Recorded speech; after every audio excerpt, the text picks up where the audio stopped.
Should you go deep or should you go wide in Lego investing? And what I mean by this is, should you buy more different kinds of Lego sets and just get a few of each of them in terms of quantity? Or should you just buy a couple of different kinds of Lego sets and get a lot of units of each of those sets? So this is deep versus wide, and it is an everlasting question for Lego investors. Which method do I take? I'm going to answer that in this video, and I'm going to do so using real examples. I'm going to share actual sales that we made in 2023. I'm going to walk through our purchase price and our costs and our return on investments and profits on these sales. Now, there are pros and cons to both directions here, but largely what you're going to do in the beginning is you're going to go a little bit wider, because in the start you don't really know how to pick the right sets yet to invest in, and you need more diversification. Diversification will give you protection if anything was to go wrong with any of your investments. For example, if one of them did not retire when you thought that it was supposed to. So if you buy 20 or 30 different Lego sets, then if one of them doesn't retire, the rest of them will make up for that problem. And then overall, you should do fine. But after a couple of years in this business, you may find that you want to go deeper. In other words, get more quantity of each of these sets. Because what you're going to find is when you have fewer different SKUs, it is much faster and easier to run your business. It means you don't need to make as many listings. You don't need to put as much work into sourcing, because it is easier to just get more quantity of the same sets. Shipping and storage will be easier because you have fewer different shapes and sizes of Lego sets that you want to cater for. And so you wouldn't need to get so many different kinds of shipping boxes, for example. And overall, you're going to find that just having more units is just more efficient, and you can very, very quickly list and sell through those units. But the other thing that starts to happen is after a couple of years in this business, you start to realize the volume that is possible. When I first started Lego investing, I did not think that I would be able to sell 50 or 100 units of a Lego set. I just didn't think that they would move. But after doing this for a while, selling on Amazon in the US and seeing 50 to 100 units move in the space of a day or two, you get pretty confident about being able to move volume at that point. And then the doors open up for you in terms of going deeper and deeper in each of the sets that you invest in. So I'm going to share some examples using our actual 2023 sales to share how we made $15,000 of profit from just 6 different SKUs. And this is not the only SKUs that we sold. We had a lot of other sales, but these are some examples where we had 50 or 100 or more units of a set, and we were able to make $15,000 of profit with just 6 different SKUs. So I wanted to show you exactly what's possible here if you pick the right sets, and then you can do this using a smaller amount of different SKUs. So jumping in here, the first sale that we made was the Architecture Skylines Dubai. Now, Dubai was a funny one because this is a set that should have retired at the end of December 2021, but it actually stuck around on Amazon for the following 7 or 8 months. So it did not fully sell out, but we still ended up making a reasonable return on investment on this. It did fall below our targets, but it is still showing up here because it was still a profitable investment for us. It is set number 21052, 740 pieces and a $60 MSRP. We did not buy them for $60, we bought them for $48. We ended up selling 50 units in 2023 for around $100, and we actually still have around another 60 units in storage on Dubai. It has been a long hold time on this one now, so I do want to move them out pretty soon, but I am just watching that price tick up just a little bit before I let go of those other 60 units. But $100 for these 50 units, that is a 62% return on investment. Total profit for 50 units sold at that price was $1,500. That is, of course, after we've paid all of our fees and we are refunded for the cost of the item. So that is $1,500 of new money, of profit. So that's the first one on this list of 6, and we're going to go up in terms of the total profit from here. This is the first on the list, and the rest are going to have even higher total profit numbers. And the next one we're looking at here is a Star Wars set. This is the Clone Wars Armored Assault Tank. This is set number 75283 with 286 pieces, a $40 MSRP, and released in August 2020, retired at the end of 2022. So our hold time on this was just under a year. We sold them in Q4 2023, just a couple of months ago. We bought these for $29 and we ended up selling them for $67 on Amazon in the US. And again, folks, I just want to call out all of the selling prices you see here are Amazon US prices. Wherever you are around the world, whatever marketplace you're using, you may see different numbers. We sold 80 units of this. So again, we had 80 deep on this set, and we have sold all of our inventory in this one. It was a 72% return on investment, which is just above our target of 70% within a 12-month period. Total profit of $1,680. So between just these 2 sets, Dubai, and Armored Assault Tank. We are at $3,000 of profit at that point. Let's look at the next one. We have a Speed Champion set. This is the 1985 Audi Quattro. This is 76897 and a 250 piece set. MSRP of $20 before the price of these sets went up. Released in January 2020 and retired at the end of 2021. So this one has been retired over 2 years now, and we sold some of them at the end of 2022, and then we had some remaining units in 2023. So we bought these for $16 a unit, and we ended up selling them for $48. Right now it is higher than that. So if you're still sitting on these, you are doing very, very well with this.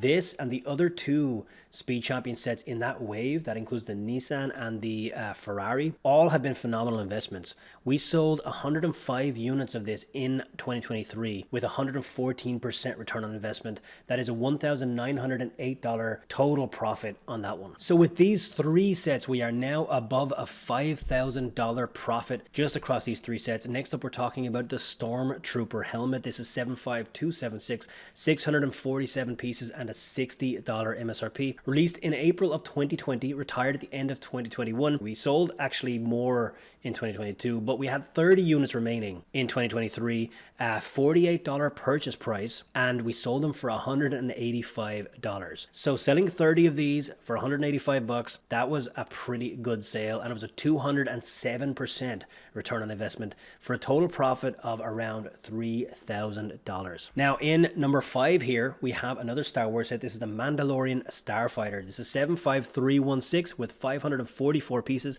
and $60 of a purchase price. This is an August 2021 release, and it retired at the end of 2022. So our hold time on this one was just under 1 year. We bought them for $40 and sold them for $93. So over double of the purchase price. Our return on investment was not more than double because we did have to pay our fees and everything, but we sold 120 units of this. So this was very much a volume play. 120 units at a 75% return on investment. So if you are not quite hitting that 100% return, if you're getting a 75% return, but you have 120 units, you are doing pretty well at that point, because you're talking about a volume play. You're talking about the scalability of being able to move 120 of these on Amazon very, very quickly in Q4 in the US. Total profit of $3,576.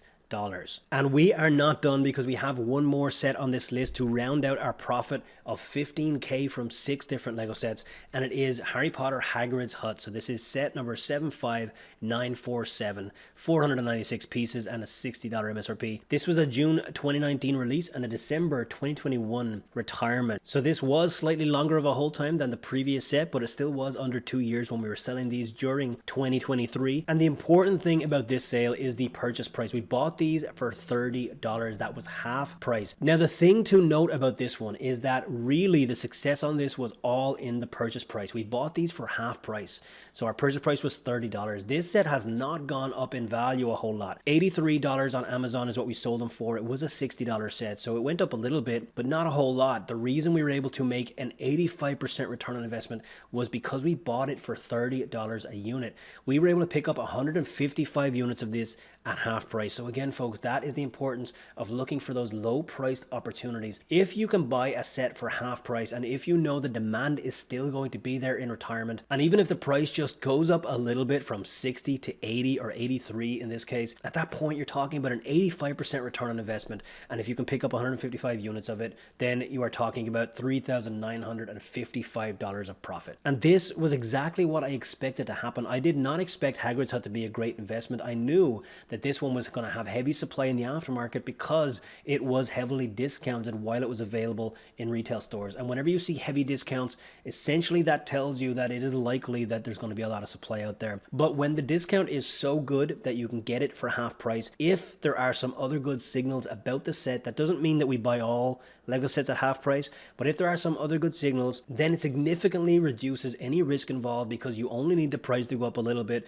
before you're talking about a very, very good return on investment. So Hagrid's Hut was a great investment for me, but of course, as a Lego set going up from MSRP, it hasn't been a great performer. That's the importance of your purchase price. So that is number 6 here. So 6 different sets where we were able to make a $15,000 profit. And again, some of these we could have gone so much deeper on.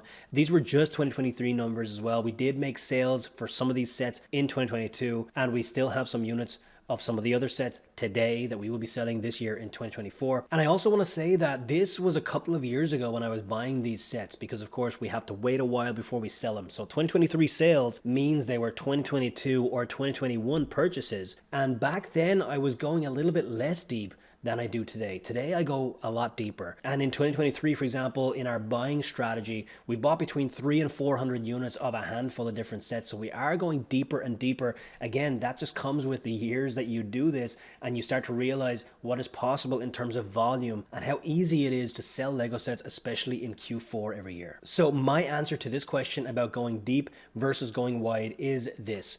It is in your first year, you should go a little bit wider because you learn more about different themes and you learn what works and what doesn't, and you protect yourself from anything going wrong in your set picking when you don't have enough experience to go deep. After a couple of years, you're going to start to go a little bit deeper gradually, and in year 2 and year 3, you'll find that you might start to get 10 or 20 or 30 units. But then as you get more and more comfortable with Lego investing, I do think it's inevitable you're going to find that you want to go deeper and start to talk about 50 units or 80 units or 100 units.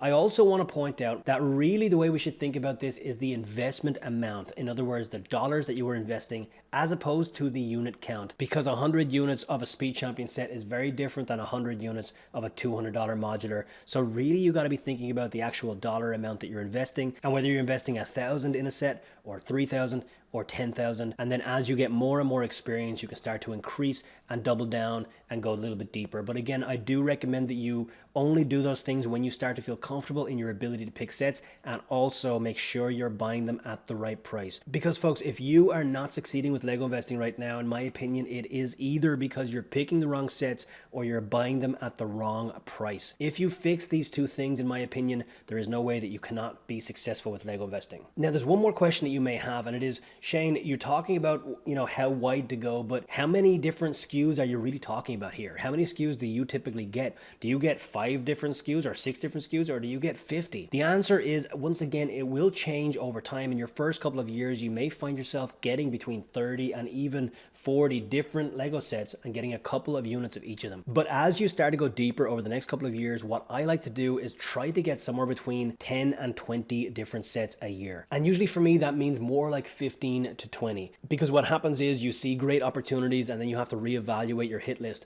But I try to create a hit list every year of around 15 to 20 sets, and then target those sets with discipline to try and get them at a great price throughout the year. And then when great deals and opportunities come up, I reevaluate the sets again, and then I decide if I want to also add those to my inventory or not. And that is why it can creep a little bit. You can end up with a little bit more units than you thought that you would, but then you're still landing somewhere in that range between 10 and 20. We're not talking about 40, we're not talking about 50. At that point, after a couple of years of doing this, in my opinion, it is better to start getting more focused, more granular, only picking the winners. And if you have an extra $1,000, instead of adding a 21st set to your inventory, you put more money into set number 1, the one you are most excited about, the one you are most confident about, and that is where you're going to double down. So I hope you found this useful, answering the question about deep versus wide, and depending on where you are in your journey, this will mean something different to you. And if you want more help with your Lego investing journey, I wrote out my 5-step process to building and scaling a Lego investing business in a completely free ebook that you can download. So I'm going to drop the link